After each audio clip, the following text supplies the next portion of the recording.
E hoje eu vou falar sobre as doenças autoimunes, as 6 mais comuns, dando sequência àqueles vídeos iniciais que eu defini o que é a doença autoimune, que quando o corpo ataca o seu próprio corpo, e quais são os seus principais sinais e sintomas.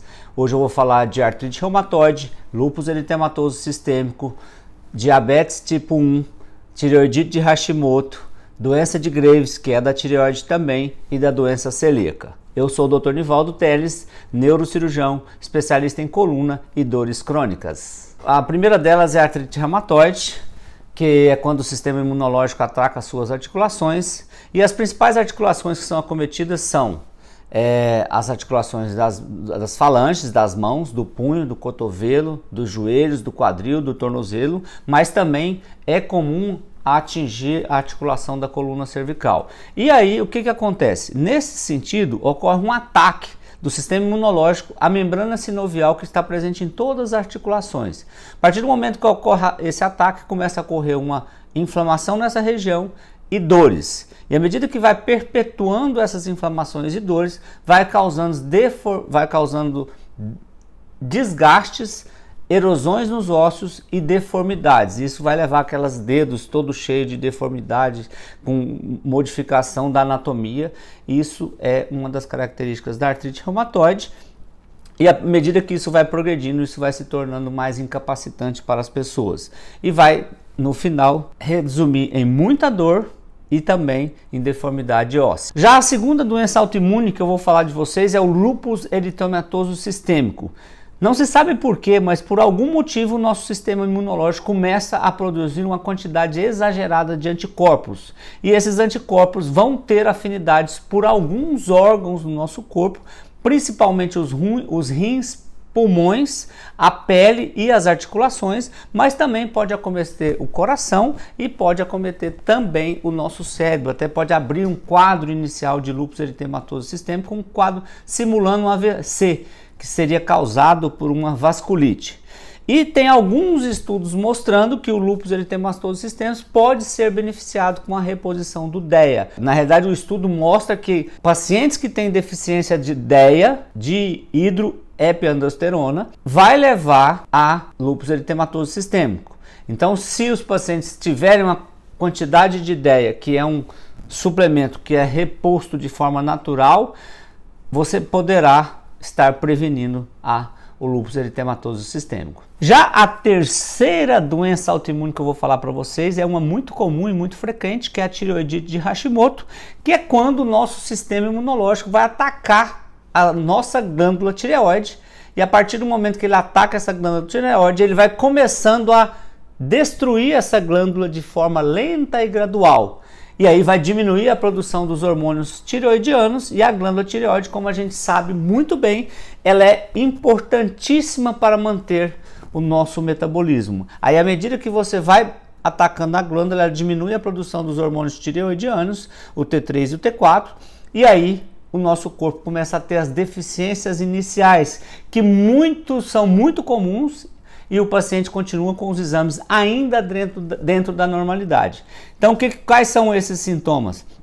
Cansaço, fadiga, falta de energia, baixo metabolismo, ganho peso fácil, intolerância ao frio, unhas fracas, cabelos frágeis, quebradiços, unhas caindo também.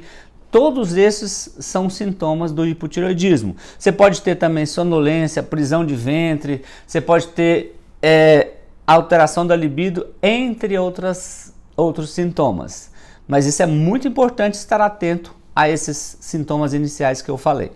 Já a quarta doença autoimune que eu vou falar para vocês é a doença de Graves, que também é uma doença que ataca a tireoide, porém o quadro clínico é o contrário do hipertireoidismo. Então a gente sabe que a glândula tireoide ela é responsável pelo metabolismo. Por algum motivo, quando ocorre essa doença de Graves, ocorre um aumento do metabolismo, um aumento da produção dos hormônios da tireoide, que vai levar aos sintomas de aceleramento do coração, ou seja, taquicardia, irritabilidade, perca de peso rápido. O paciente fica com falta de apetite, que também contribui para ele perder peso, irritabilidade, e também vai ter aumento do trânsito intestinal. Já no hipotireoidismo pode diminuir, ficar mais constipado, já no hipertireoidismo vai soltar mais o intestino. Então esses são os principais sintomas da doença de Graves, entre elas intolerância a lugares quentes, ou seja, o paciente fica mais quente, ele não vai suportar os lugares mais quentes, tá bom? Já a quinta doença que eu vou falar para vocês hoje é o diabetes tipo 1.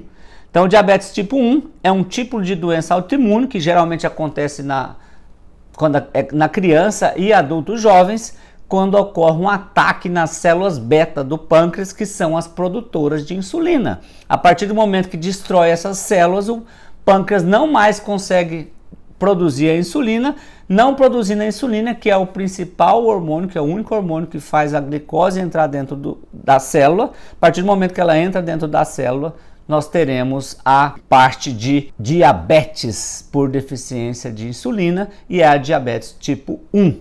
E os sintomas são os mais variados possíveis para a abertura do quadro, tá ok? Já a última doença que eu vou falar para vocês aqui, a última doença, que é a sexta doença, que é uma doença muito importante, que é a doença celíaca, que é quando o nosso sistema imunológico ataca o nosso intestino, e aí ele vai causar uma série de sintomas no nosso intestino, vai causar diarreia, vai causar distensão abdominal, cólicas abdominais, vai alterar o intestino, vai ficar com distensão abdominal, e sempre relacionada à ingestão de glúten. Então a doença celíaca é uma doença relacionada à doença autoimune, que é desencadeada pelo glúten. Então o glúten é causador de doença celíaca. Então, pessoal, foi isso. Então hoje eu falei para vocês as 6 principais doenças autoimunes, que foi a artrite reumatoide, o lúpus eritematoso sistêmico, a tireoidite de Hashimoto, a doença de Graves, que as duas são da tireoide. Falei também do diabetes tipo 1 e falei também da doença celíaca, sobre os seus principais sintomas. Em breve eu vou fazer um vídeo mais específico de cada doença dessas, para vocês entenderem melhor e como nós abordaremos o tratamento. E se você não me segue ainda, aproveite para seguir, para que você não perca os próximos vídeos. E se você gostou do vídeo, curta e deixe seu comentário. Até mais, obrigado!